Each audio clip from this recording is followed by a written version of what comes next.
It's logical to think that if you want people to work harder, the best way to do that is to pay them more. But is money really the best motivator? Or do social pressures, like living up to others' expectations, matter more than money? Chicago Booth's Thomas Talhelm investigates how different types of incentives, financial and social, influence our behavior and what that reveals about human motivation. A colleague of mine, Devin Pope, was presenting a study that he had done on a website called mTurk. He asked people to push the A and B buttons on their keyboard as much as they could for 10 minutes. It's a stupid task, just a really silly little thing. Just push those buttons as much as you could for 10 minutes. And what he did before that was he gave people a ton of different motivations, reasons to work harder. And broadly speaking, those were two types of motivation. So one was money.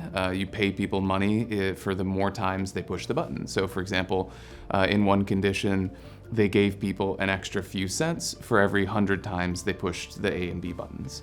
The other bucket is like psychology. So for example, one thing they had people read was a social norm. So they said, most people tried really hard on this and they scored 2,000 points. So they pushed the button 2,000 times.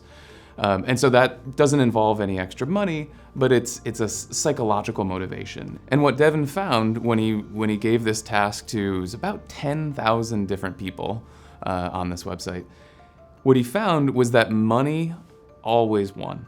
Money outperformed all the psychological nudges, all the psychological ways to motivate people. And so I remember asking Devin, I was like, Devin, on this website, most of the workers are from the United States. But actually the second biggest country on this platform is India. And I said, did you split out the data from India to see if it looked any different from the data from the US? And he said, no. I said, are you interested in that? No. Would you give me the data? Sure. So he sent me the data. And I started to look through his data. And what I found is that the data from India looked really different from the data from the United States.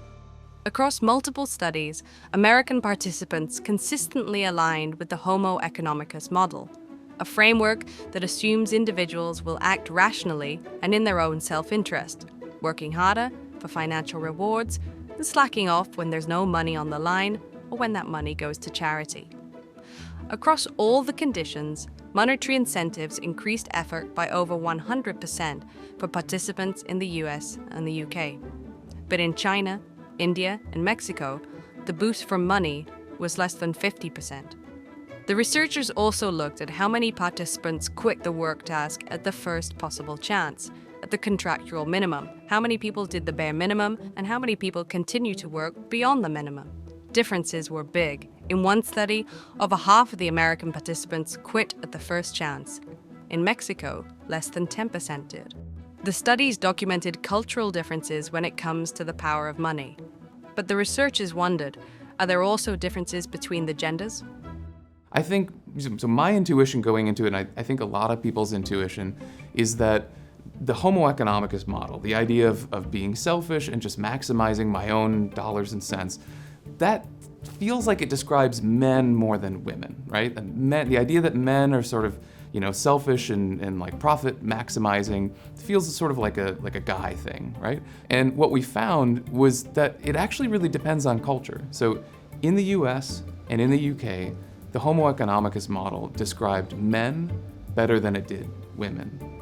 But outside of these Western cultures, it was actually flipped. It was actually the women that were more sort of profit maximizing and selfish, you could say, than the men. So the bottom line here is there doesn't seem to be a universal gender difference.